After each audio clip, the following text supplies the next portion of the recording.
Integrate Pediatric Therapy. My name is Melissa, I'm an occupational therapist. My name is Jamie and I'm a social worker.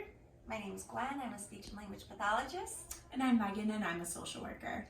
For this video, we want to go ahead and present to you on DIR Floortime, which is the main practice model that we use here at Integrate to support our clients in their skill development. So we're going to start out with Gwen talking a little bit about DIR Floortime and what it is, and then really going into exactly how we utilize DIR to support our kids. So DIR is a philosophy that was developed by Dr. Stanley Greenspan and Dr. Serena Weeder, and most people know it more as floor time, but the D and the I and the R each have represent, so D represents developmental, so we're always looking at the child's where they are developmentally. I stands for individual differences. So we take every individual and take their differences into account during our treatment. And the R is the relationship, which is the anchor for everything that we do here. How do you use DIR in your practice? So for me as an occupational therapist, I utilize DIR Floortime because they really teach us how a kid's main occupation is play. And so you take a child and you just put them in a space that they love and enjoy, and then they can get those positive feelings from.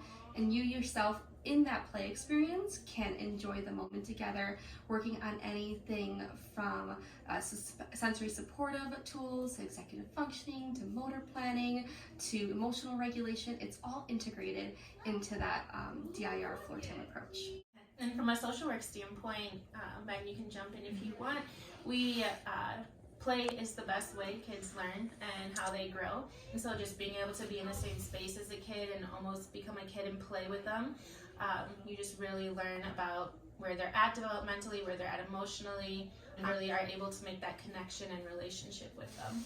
Yeah, and from like a social work emotional standpoint, taking that developmental approach and kind of doing more of that bottom-up approach rather than kind of the behavioral top-down is definitely supportive for not only like emotional well-being but sense of self and further developing self-confidence and things like that. How has DIR changed the way you practice?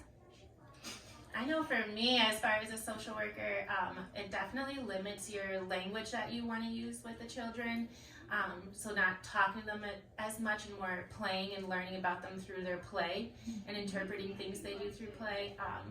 That's probably, and it's not as structured. We're really using that floor time approach where we kind of follow the child's lead and just kind of do what they want to do and grow with them that way.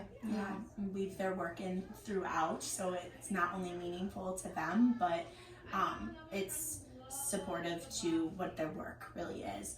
And keeping in mind as well that, like, I guess for me, it's the only way I treat.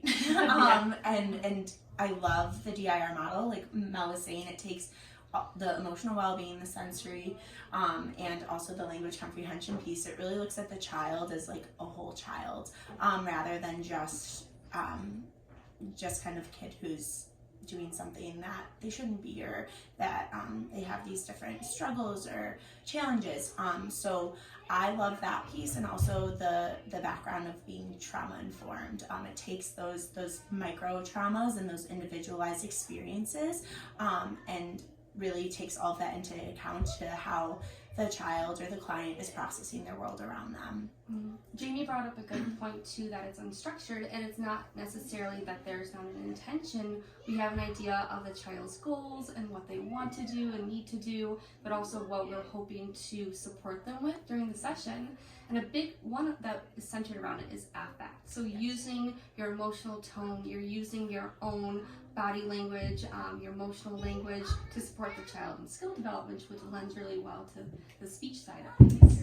Right, and I think what I was gathering from you guys and what I was thinking about was what Megan said. It's like the whole child approach. So, you know, when I went to school to be a speech therapist, you know, we only learned about language. We only learned about speech. And when I started to embrace this model, which was very early on in my career, I came to realize that there's so much more than just language and so much more than just the speech piece and communication and social and learning ways to integrate all of the parts of the child, so their sensory, their emotional, and their language, and what's affecting what.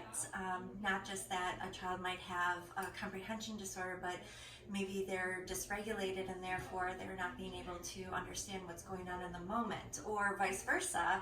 I don't understand what's going on in my world and it's making me very dysregulated because people don't understand. I don't understand. So it drives how you think about a child and even about their families, and then it drives that, and then it helps you drive the goals and the treatment of how you're going to treat. Now you say the word dysregulated, and a lot of individuals might not know that if we're not in a setting that we're used to using that term. So dysregulating is meaning saying that we're not able to take in new information. We can't learn, we can't process. A child who's dysregulated, they're not at a level in which they're able to learn and take in new information.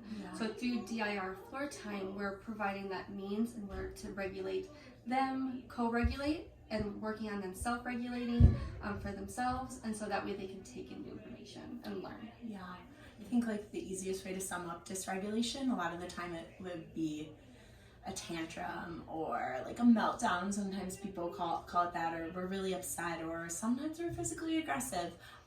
It really kind of depends on the kiddo and their profile, because everyone's dysregulation looks different, just like everyone's regulatory profile looks a little bit different.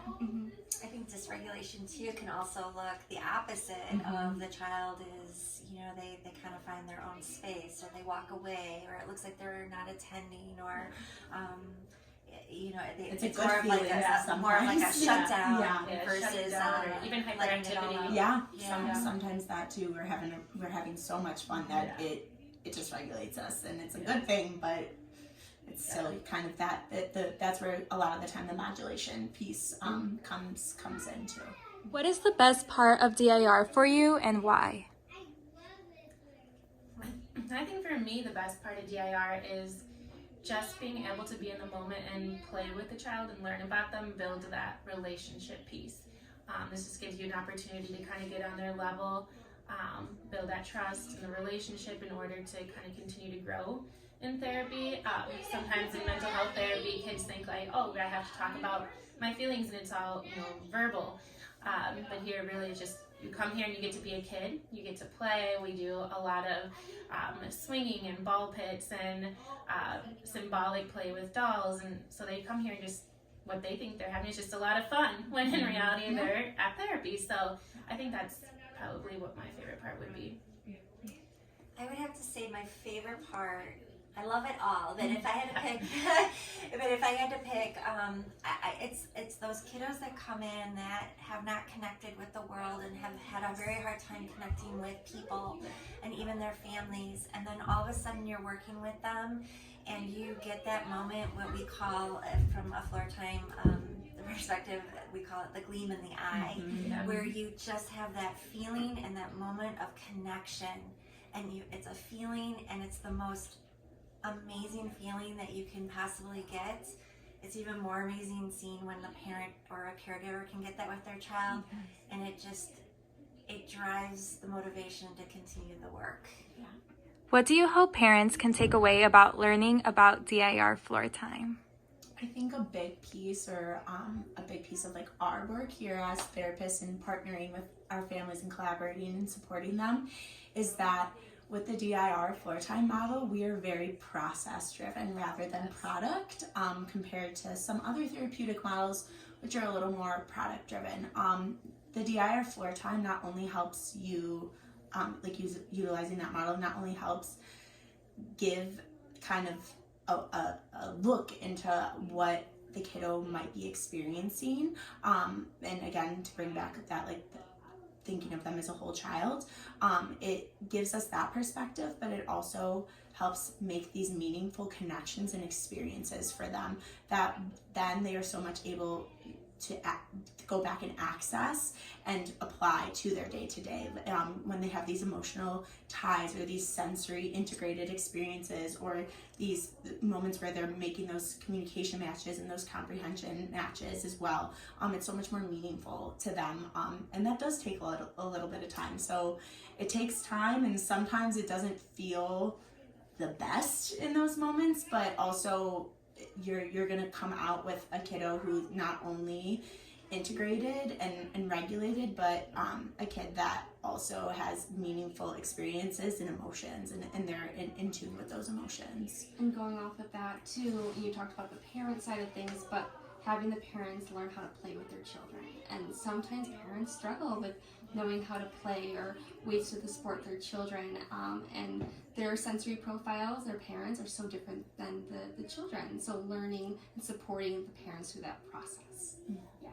And that's our video. Thank you so much for checking out our website and seeing the DIR floor time approach and what we're really about here at Integrate. Hope you enjoyed it.